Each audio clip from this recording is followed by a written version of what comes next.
Сәлеметсіздер ме оқушылар? Бүгін қазақ тілі пәнінен 107-ші сабақты өтеміз. 74-76 бетті аша қояйық оқушылар. Жақсы. Олай болса, ең бірінші мына тапсырманы сұрағымызды есімізге түсірейік. Сөз таптарын ата, зат есім дегеніміз не? Зат есім құрамына қарай нешеге бөлінеді? Зат есім жалпылай және жекелей аталуына қарай нешеге бөлінеді? Мәтін дегеніміз не? Мәтіннің қандай түрлері бар? Етістік дегеніміз не? Жақсы, олай болса, ары қарай 11-ші жаттығу ауызша орындаймыз да оқулығымызды ашайық. Мәтінді оқы, ауызша. Оқимыз. Екі бала тоғайға бардық. Қарағайдың түрлі өсімдіктің жұпар иісі мұрныңды жарады. Аласа бұталардың арасынан сұр торғай, көк шымшықтар пыр-пыр ұшады. Алыстан ала қанат тоқылдақтың тоқылы естіледі. Тоғай іші көңілді. Жақсы, оқушылар, оқып болсақ, біз мәтіннің қандай түрін оқыдық? Әңгімелеу мәтіні. Дұрыс айтасыңдар. Әңгімелеу мәтіні екенін біздер не істеді, не қылды деген сұрақтан ақ байқауымызға болады. Олай болса, оқушылар не істеді, қайтеді сұрақтарының тиістісін қойып, етістіктерді табайық.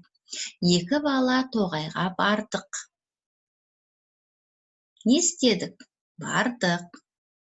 Қарағайдың түрлі өсімдіктің жұпар иісі мұрныңды жарады. Қайтеді? Жарады. Аласа бұталардың арасынан сұр торғай, көк шымшықтар пыр-пыр ұшады. Қайтеді? Ұшады. Алыстан ала қанат тоқылдақтың тоқылы естіледі. Қайтеді? Естіледі. Жақсы, олай болса, бұны біз өттік, ары қарай кеттік. 13-ші жаттығуға қараймыз оқушылар. Түлкі мен ешкі ертегісіндегі негізгі оқиғаларды есіңе түсір. Есімізге түсірейік оқушылар. Қандай ертегі еді? Түлкі мен ешкі. Бұл ертегінің қай түріне жатады? Жан-жануарлар ертегісіне жатады. Жақсы, олай болса, тыңдайық. Бір түлкі жүгіріп келе жатып, абайсызда бір терең апанға түсіп кетіпті.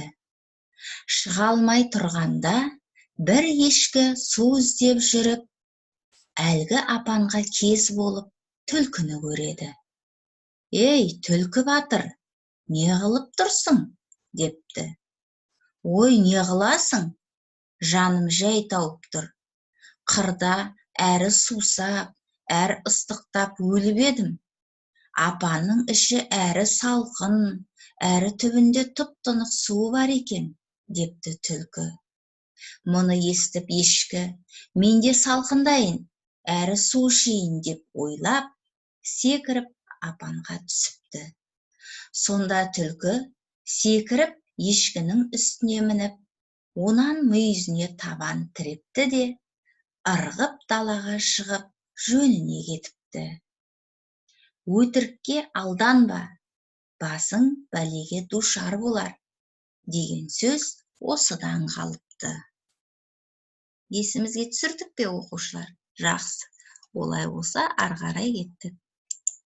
Енді сіздер дәптерлеріңді ашыңдар, бүгінгі күннің жадын жазыңдар және мына тапсырманы орындайық. 13-ші жаттығу деп жазыңыздар.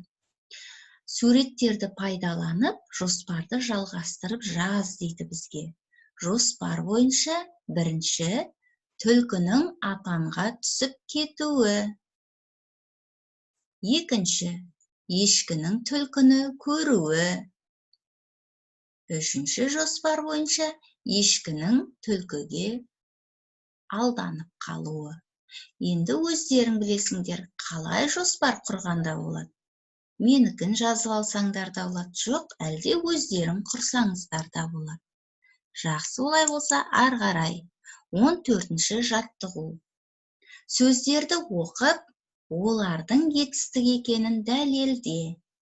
Оқиық: сайрады, ұлыды, жарқылдады, үрді, оқыды, ойлайды, жазады, көрді, жинады, гүлдеді.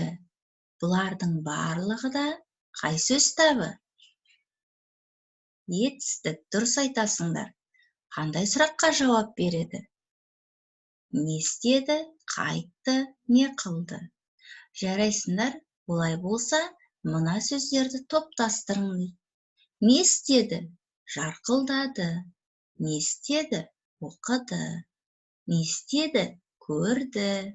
Не істеді? Жинады. Қайтты? Ұлыды.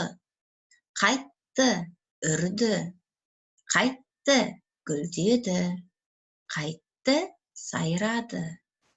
Не істейді? Ойлайды. Не істейді? Жазады. Бұл 14-ші жаттығуды жазып алуға да болады, ауызша орындауға да болады. Жақсы, олай болса, келесі. Бізге енді үй тапсырмасын бергім келіп отыр. 75-ші беттегі 12-ші жаттығуды үйге аласыңдар. Өлеңді жаттап, оны жадқа жазыңдар. Және етістіктерді тауып, астын сызыңдар.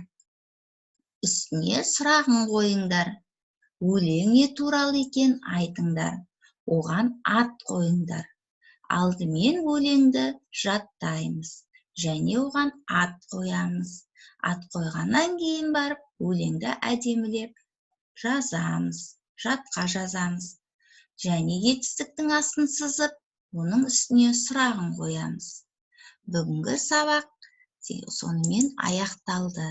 Егер түсінсеңдер, мынандай белгімен белгілесеңдер болады. Сау болыңыздар, оқушылар. Кездескенше.